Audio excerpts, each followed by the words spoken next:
আসসালামু আলাইকুম, সবাইকে শুভেচ্ছা জানিয়ে আজকের ভিডিও শুরু করতে যাচ্ছি। আজকের ভিডিওতে থাকছে পারফেক্ট আলুর চপ ও দীর্ঘ সময় বেগুনি মুচমুচে রাখার টিপস সহকারে বেগুনি রেসিপি।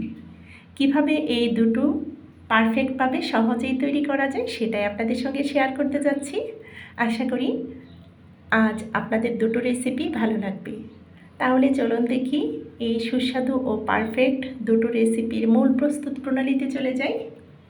সবার প্রথম এখানে হাফ কেজি পরিমাণ নিয়েছি আলুগুলো ভালোভাবে সেদ্ধ করে খোসাটা ছাড়িয়ে একটা আলু ম্যাশারের সাহায্যে কিন্তু ম্যাশ করে নিচ্ছি। একদম পারফেক্টভাবে ম্যাশ করে নিতে হবে, যেন গোটা গোটা বা দানা দানা না থাকে সেদিকে লক্ষ্য রাখবো। চাইলে কিন্তু গ্রেটারের সাহায্যে আপনারা গ্রেট করে নিতে পারেন, কোনো প্রকার দানা যেন না থাকে সেদিকে লক্ষ্য রাখবো। ভালোভাবে ভর্তা করে নিয়েছি। এইবার দিয়ে দিচ্ছি এখানে কাঁচামরিচ ও ধনিয়া পাতা কুচি। আমরা আমাদের পছন্দ অনুসারে কমিয়ে বাড়িয়ে দিতে পারি। হাফ টেবিল চামচ পরিমাণ করে ধনিয়া গুঁড়ো, হলুদ গুঁড়ো, লাল মরিচের গুঁড়ো, জিরা গুঁড়ো, আদা গুঁড়ো ও গরম মশলা গুঁড়ো দিয়ে দিয়েছি। আপনারা চাইলে চাট মশলাও দিতে পারেন। স্বাদ মতো লবণ, পেঁয়াজ কুচি, এখানে বড় আকারের দুটো পেঁয়াজ কুচি করে দিয়ে দিয়েছি। চিলি ফ্লেক্স দিয়ে দিয়েছি এখানে 2 টেবিল চামচ পরিমাণ। ঝালটা আপনারা আপনাদের পছন্দ অনুসারে কমিয়ে বাড়িয়ে দিতে পারেন। এখন সমস্ত উপকরণগুলো আলুর সঙ্গে ভালোভাবে হাতের সাহায্যে মেখে নিচ্ছি, একটা ভর্তা টাইপের করে নিচ্ছি।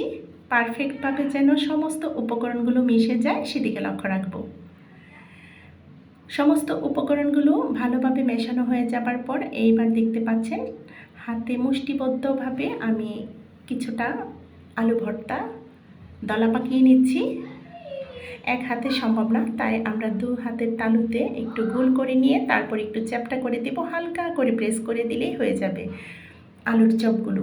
তো আলুর চপে কিন্তু আমি শেপে করে নিয়েছি, দেখতে পাচ্ছেন। আপনাদের সুবিধার্থে আরেকটা চপ বানিয়ে দেখিয়ে দিচ্ছি। চাইলে কিন্তু হাতের তালুতে একটু তেল ব্রাশ করে নিতে পারেন। এইভাবে করে আমি সমস্ত আলুর চপগুলো তৈরি করে নিয়েছি। একবারে বানিয়ে রেখে তারপর ভেজে নিলে কিন্তু সুবিধা হয়, তাই আমি সমস্তগুলো তৈরি করে নিয়েছি। আর বেগুনগুলো আমি এভাবে কেটে নিয়েছি, একদম পাতলা করে স্লাইস করে কেটে নিয়েছি। দেখতে পাচ্ছেন একটু পাতলা পাতলা হলে মুচমুচে হয় বেগুনিটা। লম্বা বেগুন আমি 2 টুকরো করে নিয়ে এভাবে স্লাইস করে কেটে শুকিয়ে নিয়েছি পানিটা।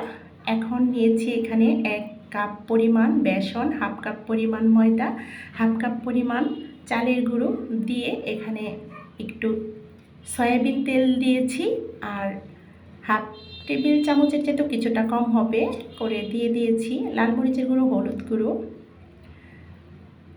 জিরা গুঁড়ো দিয়ে স্বাদ মতো লবণ দিয়ে তারপর ভালোভাবে শুকনো উপকরণগুলো মিশিয়ে নিয়ে অল্প অল্প নর্মাল পানি দিয়ে একটা ব্যাটার তৈরি করে নিয়েছি।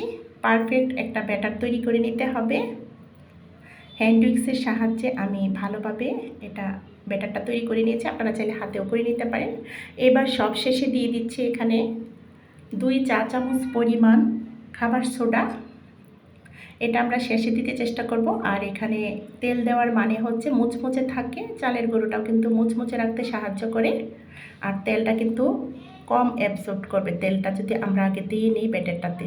এবার আমি কনসিস্টেন্সিটা দেখিয়ে দিচ্ছি। একটা চামচের সাহায্যে একটু আঙুলে দাগ কেটে নিয়েছি, দেখতে পাচ্ছেন মিশে যায়নি। তো কীরকম করে করেছি ব্যাটারটা ঠিক বুঝতেই পারছেন আপনারা।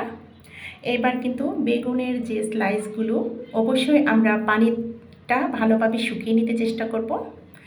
চুবিয়ে দিচ্ছি বা ডিপ করে দিয়ে এখন কিন্তু ডুবো তেলে আমরা বেগুনিগুলো ভেজে নেব। বেগুনের স্লাইসগুলো ব্যাটারে চুবিয়ে তারপর ডুবো তেলে ভেজে নিচ্ছি একে একে। এখানে আমি 4টা করে ভেজে নেব। আর একটু বেগুনের গা থেকে যেন ব্যাটারটা পড়ে যায় একটু ধরে রাখবো, আর তা না হলে কিন্তু এলোমেলো হয়ে যাবে। বেগুনিগুলো ডুবো তেলে দিয়ে কিছুক্ষণ পর একটা খুন্তির সাহায্যে ওলটপালট করে নিচ্ছি। তেলটা কিন্তু একদম গরম করে নিয়ে তারপর চুলার আগুনটা কমিয়ে রাখতে হবে, তা না হলে কিন্তু একটু কালো বর্ণ ধারণ করতে পারে, পোড়া লাগার চান্স থাকে। তাই আমরা বেগুনি ভাজার সময় তেলটা ভালোভাবে গরম করে তারপর চুলার আগুনটা কমিয়ে রেখে ওলটপালট করে ভেজে উঠিয়ে নেব। এখানে 1 থেকে 2 মিনিটের বেশি লাগার কথা না। তো 1 থেকে 2 মিনিট পর কিন্তু পারফেক্টভাবে ভাজা হয়ে গেছে বেগুনিগুলো। আমি ফার্স্ট ভেজে 4টা বেগুনি ভেজে নিয়েছি, দেখতে পাচ্ছেন। এগুলো আমি উঠিয়ে নিয়েছি, আপনারা দেখেই বুঝতে পারছেন কতটুকু পারফেক্ট হয়েছে। এবার আমি সেকেন্ড বেজটাও ভেজে দেখিয়ে দিচ্ছি, দেখুন। এভাবেই সেম প্রসেসে বেগুনের স্লাইসগুলো ব্যাটারে চুবিয়ে একটু আমরা অপেক্ষা করব অতিরিক্ত ব্যাটারটা যেন পড়ে যায়, সেদিকে লক্ষ্য রেখে তারপর আমরা ডুবো তেলে ভেজে নেব। এভাবে করে আমি সমস্ত বেগুনিগুলো ভেজে উঠিয়ে নিয়েছি। এইবার যে আমরা আলুর চপগুলো তৈরি করে নিয়েছিলাম সেইগুলো কিন্তু একই ব্যাটারে চুবিয়ে নিচ্ছি একটা কাঁটা চামচের সাহায্যে, তা নাহলে কিন্তু হাতে অনেকটা এলোমেলো হয়ে যায়। সেজন্য একটা কাঁটা চামচের সাহায্যে আমরা ব্যাটারে ভালোভাবে ডুবিয়ে তারপর অতিরিক্ত যে ব্যাটারটা থাকে সেটা একটু ছড়িয়ে নেব, তারপর ডুবো তেলে ভেজে নেব, দেখতে পাচ্ছেন। এভাবে করে আমি আলুর চপগুলো ভেজে নিয়েছি।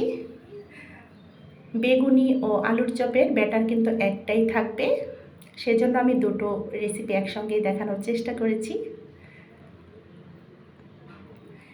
এভাবে করে আমি সমস্ত আলুর চপগুলো ভেজে উঠিয়ে নিয়েছি। তবে নতুন রাঁধুনিদের জন্য একটু সতর্কবাণী, ডুবো তেলে ভাজার সময় একটু সাবধানতা অবলম্বন করতে হবে। তেল যেন ছিটকে না আসে গায়ে, সেদিকে লক্ষ্য রাখবেন। এভাবে করে আমি ভালোভাবে উলটপালট করে নিয়েছি। খুব বেশিক্ষণ ভাজতে হয় না এগুলো, দেখতে পাচ্ছেন একদম উপরে মুচমুচে, ভেতরে কিন্তু জুসিনেস। এভাবে করে কিন্তু আমি উঠিয়ে নিচ্ছি। আলুর চপগুলো ভাজা হয়ে গেছে, এভাবে করে সমস্ত আলুর চপগুলো ভেজে উঠিয়ে নিয়েছি। আশা করি আজকের সহজ রেসিপিতে পারফেক্ট বেগুনি ও আলুর চপ রেসিপিগুলো আপনাদের ভালো লেগেছে। দেখুন আমি একটু দেখিয়ে দিচ্ছি, আসলে সাউন্ডটা আমি দেখিয়ে দিতে পারছি না বলে আন্তরিকভাবে দুঃখিত। আপনারা দেখেই বুঝতে পারছেন কতটা পারফেক্ট হয়েছে। একটা চপ ভেঙে দেখিয়ে দিলাম, এবার একটা সার্ভিং ডিশে সার্ভ করে দেখিয়ে দেব। আশা করি বরাবরের মতো আজকের রেসিপিগুলো আপনাদের ভালো লেগেছে। যদি এই ধরনের টিপস সহকারে নতুন ও সহজ রেসিপি পেতে চান, অবশ্যই লাইক কমেন্ট শেয়ার করতে ভুলবেন না। চ্যানেলটাকে সাবস্ক্রাইব করার বিশেষ অনুরোধ রইল। তো পরবর্তী ভিডিও দেখার আমন্ত্রণ রেখে আপনাদের সবার সুস্বাস্থ্য কামনা করে আজকের মতো ভিডিওটা এখানেই শেষ করব। সবাই ভালো থাকবেন, সুস্থ থাকবেন, আমাদের পাশে থাকবেন, আমাদের জন্য দোয়া করবেন। আল্লাহ হাফেজ, আসসালামু আলাইকুম।